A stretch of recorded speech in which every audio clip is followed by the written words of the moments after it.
Assalamualaikum warahmatullahi wabarakatuh. Perkenalkan, nama saya Erdian Nur Rahman, peserta Latsar CPNS Pemprov Jabar Angkatan 13, kelompok 1 NDH 5. Saat ini saya bertugas di bidang penataan ruang Dinas Bina Marga dan Penataan Ruang Provinsi Jawa Barat sebagai penata laksana agraria dan tata ruang. Di kesempatan kali ini, saya akan memberikan penjelasan singkat mengenai profil instansi serta tugas dan fungsi saya bekerja di unit kerja di bidang penataan ruang. Dinas Bina Marga dan Penataan Ruang Provinsi Jawa Barat merupakan perangkat daerah yang berperan strategis dalam penyelenggaraan urusan pemerintahan bidang infrastruktur jalan, jembatan, dan penataan ruang. Dengan berlandaskan pada Pergub Jawa Barat Nomor 51 Tahun 2016, dinas ini hadir untuk mendukung terwujudnya pembangunan berkelanjutan dan tata ruang yang tertib, terarah, serta berdaya saing. Tugas pokok dan fungsi Dinas Bina Marga dan Penataan Ruang Provinsi Jawa Barat. Sesuai Pergub Jawa Barat Nomor 51 Tahun 2016, Dinas Bina Marga dan Penataan Ruang mempunyai tugas pokok menyelenggarakan urusan pemerintahan daerah di bidang bina marga dan penataan ruang. Adapun fungsi utamanya meliputi perumusan kebijakan teknis bidang bina marga dan penataan ruang yang menjadi kewenangan provinsi, penyelenggaraan program pembangunan, pemeliharaan dan pengawasan jalan serta jembatan, pengaturan, pembinaan dan pengendalian penataan ruang wilayah provinsi, penyelenggaraan administrasi dinas, monitoring, evaluasi dan pelaporan pelaksanaan kegiatan, koordinasi dan fasilitasi lintas sektor dengan pemerintah kabupaten kota maupun stakeholder lain. Berikut struktur organisasi Dinas Bina Marga dan Penataan Ruang Provinsi Jawa Barat.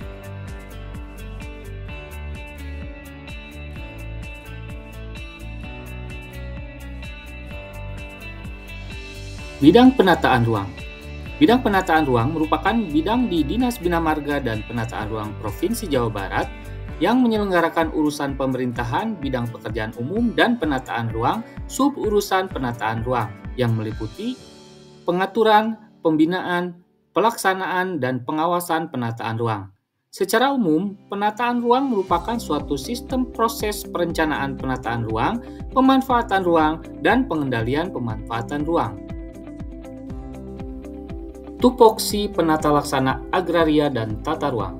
Secara umum, penata laksana agraria dan tata ruang adalah melaksanakan kebijakan teknis bidang pertanahan dan tata ruang, termasuk penyusunan kebijakan, pendaftaran tanah, penataan lahan, pengembangan pertanahan, pengelolaan ruang, serta penanganan sengketa dan konflik pertanahan.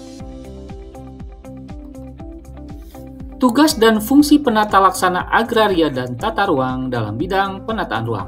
Berdasarkan Penenpar RB nomor 78 tahun 2020, tugas dan fungsi penata laksana agraria dan tata ruang dalam bidang penataan ruang adalah 1. Pengaturan penataan ruang, yaitu merencanakan dan mengatur tata ruang. 2. Pembinaan penataan ruang, yaitu melakukan pembinaan dan koordinasi dalam penyelenggaraan penataan ruang.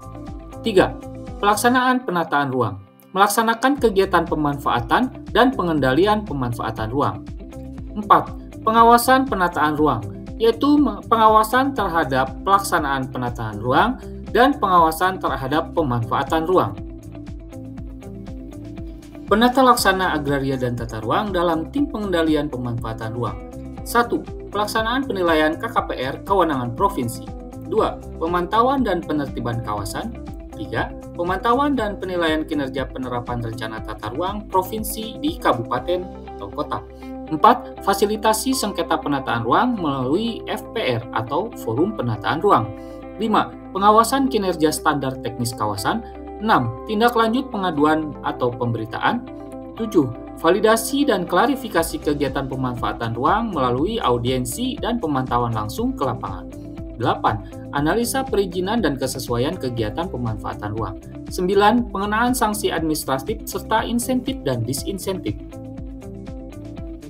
Smart ASN adalah fondasi penting untuk mewujudkan smart governance. Tanpa ASN yang berintegritas, profesional, dan adaptif terhadap teknologi, cita-cita menghadirkan tata kelola pemerintahan yang transparan, akuntabel, adaptif, dan responsif tidak akan tercapai. Contoh aspek penting dalam Smart ASN.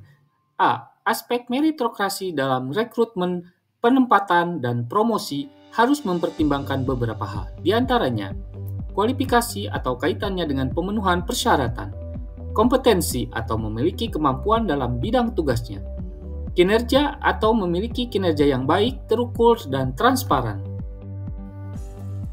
Aspek literasi digital yang harus dimiliki ASN diantaranya digital skill atau kemampuan menggunakan teknologi digital dalam pekerjaan seperti penggunaan internet, komputer, aplikasi, atau AI. 2.